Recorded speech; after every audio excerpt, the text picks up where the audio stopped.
guys to the followers of the Multiverse podcast. I'm one of your hosts, David Triana, and today it's just going to be me because we're coming up on the holidays.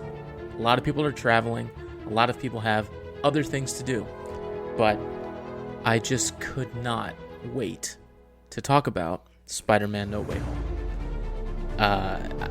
For months and months and months, I have been waiting for this movie to come out.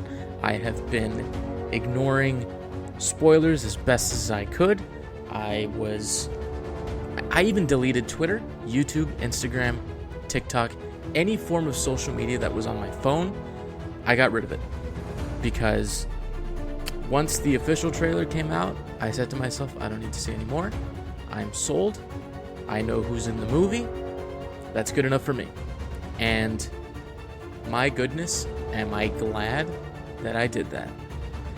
Now, this is going to be a spoiler-free review, and once we get the whole crew together, we will give a spoiler-filled review, because there's so much to talk about regarding this movie, and so many things that are coming down the line, there's just so much. There's so much. And if you guys have not gone back and listened to our complete rewatch of all of the Spider-Man movies, minus Into the Spider-Verse, which is coming very soon. Couldn't fit it into the schedule for the lead up to No Way Home, but it is coming. So if you guys haven't gone back and watched those or listened to those, please do. A lot of fun. It was Rachel's first time going through all of these movies. And that was really cool because, for the most part, a lot of superhero fans and Marvel fans especially have seen the Raimi trilogy and the two Mark Webb films and obviously the Tom Holland MCU films. So it was really cool to get somebody's perspective who had only seen the movies one time through. And those first being for the rewatches. So again, if you haven't listened to that, please do. And now, let's get into the review. This movie has so much hype surrounding it, or now I guess you can go in the past tense, had so much hype surrounding it, from bringing back the Raimi villains, bringing back Jamie Foxx and the Lizard. It was such a seemingly daunting task to fit all of these characters into this movie and make it work and avoid the issues that Spider-Man 3 dealt with and The Amazing Spider-Man 2 dealt with, which was different narratives trying to come together and serve the main plot of the movie, which, it seems like the consensus is that Spider-Man 3 and The Amazing Spider-Man 2 are the weakest of the Spider-Man movies for that very reason, trying to oversaturate what's on screen with so many different characters, and since they're trying to do so many different things, it was hard.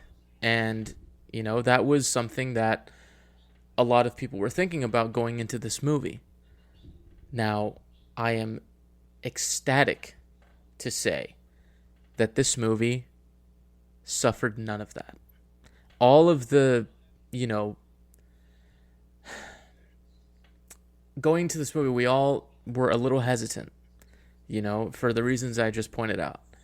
We didn't know if they were going to be able to pull it off, although we do know that the MCU has had a very good track record with dealing with a ensemble crew of characters and, making that work,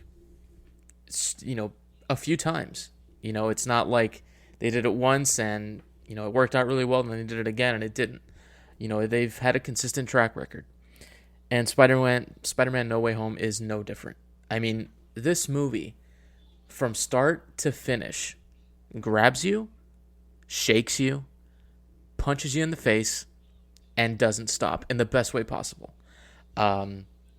You feel every emotion in this movie. You feel just,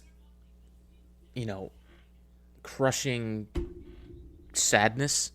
You feel, just so much joy so much excitement, and it leaves you with not a lot of questions, but you're left thinking, okay, now I'm super excited for what comes next because of the way that they end this movie and this trilogy.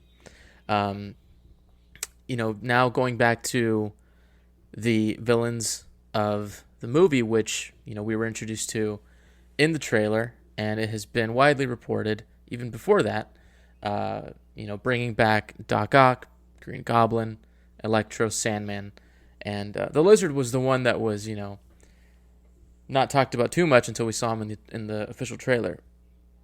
But I will say, these guys coming in, it was seamless.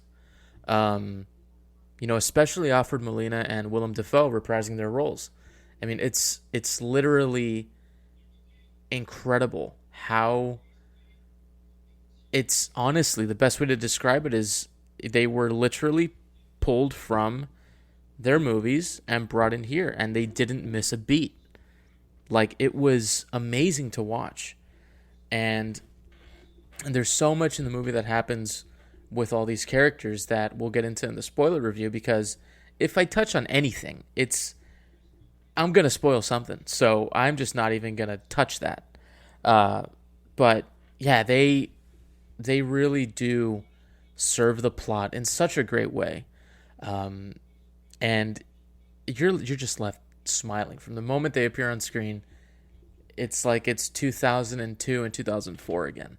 Like, it is just amazing. And Spider-Man, the Raimi Spider-Man from 2002 was the first superhero movie that I ever saw in the theater.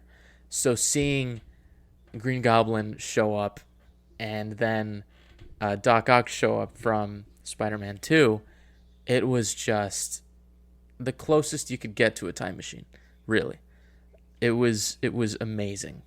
It was amazing. And I have never been in a theater where just everybody was on the same page. Everybody cheered at the same moments. Everybody cried at the same moments. Everybody said, "Oh my God," at the same moments. Like, it was just the best theater experience I had ever been in. And I've seen the movie twice now. So I'm recording this on Saturday. I saw it on Thursday, and I saw it last night at 8:30. And I got to tell you, the Friday night crowd was even more pumped than the Thursday crowd, which was super awesome. Like, it was the auditorium was packed, and it was an experience that you don't get often, especially now. Dealing with a pandemic, it's just really incredible, and it makes you miss when these blockbusters were out and you didn't have to worry about wearing a mask and whatnot. Which, let me just say, if you're going to the movies, please wear your mask. Please do it. We don't want to get into the situation we were in 2020, in 2022, and even in 2021. We don't want that. So please wear your mask if you're going to go see it, and be safe. But please do not spoil this movie for anybody. There's so much in here that it's even hard to do a spoiler-free review, because there's just so much in here that has the potential to spoil things that happen in the movie, and it really deserves as fresh as your eyes can be going into this movie, and as fresh as you can be not knowing anything, because it would be such a huge payoff. Imagine not knowing that these characters are in the movie. Imagine not knowing the story. It would just be incredible. But as far as a rating goes, of where this Spider-Man movie stacks up against the rest, where it stacks up in the MCU for me, I gotta tell you guys, this is a 10 out of 10. This is my favorite superhero movie of all time. This is my favorite MCU movie of all time. And this is my favorite Spider-Man movie of all time. It hits so many high points, and it just does things that you would never expect. And it's incredible. Literally the reaction out of the theater is, did I really just witness all of that? Like, is that really, did all of that just happen? And it's, I mean, I would see this movie every day if I could. You know, it's that good. And I really hope that if you haven't seen it yet, please go see it. Please, please, please go see this movie. And I will stress, if you've done it already, I hope you didn't see anything. But do not search this movie on Twitter. Don't search it on YouTube. Don't search it on Instagram. Don't search it anywhere, because people are throwing up clips from the movie. And it seems like Sony's just like, hey, whatever. So please be careful. And try to dodge those bullets and spoilers as best you can. Spoilers being the bullets. You're not actually going to get shot, But, yeah, guys, that's going to be my spoiler-free review. And one last thing. Tom Holland gives his best performance in this movie. Hands down.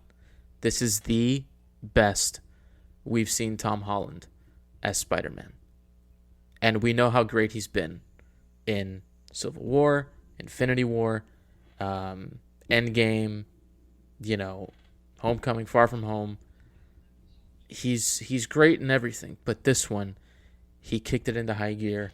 He made you feel the emotions he was feeling at many points in the movie, and it just, you'll see when the movie ends, you'll see what's coming, and you're gonna be so excited for what's to come. But anyway, guys, that's gonna be my spoiler-free review. As I said, we're going to come back for a spoiler-filled review with the entire crew once everybody has seen the movie, and we're going to just spoil the hell out of it and talk about everything that happened, and it's going to be a lot of fun. So, yeah, hopefully you guys can go see it soon. If you already saw it, what did you think? Tweet at us at FOTM Podcast on Twitter. Please, no spoilers. Do not post spoilers if you tweet at us. But let us know what you think. Let us know where it stacks against the rest of the MCU and Spider-Man movies for you. And remember, guys, we're going to be doing a spoiler-filled review of all 6 episodes of Hawkeye after the finale on Wednesday. So make sure you're caught up if you want to listen to that. And now it's just, waiting to see what the next Disney Plus show is, and then waiting for Doctor Strange and the Multiverse of Madness, which is coming out in May.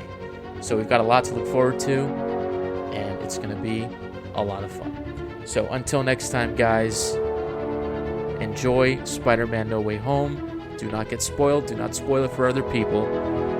And always remember, with great power comes great responsibility.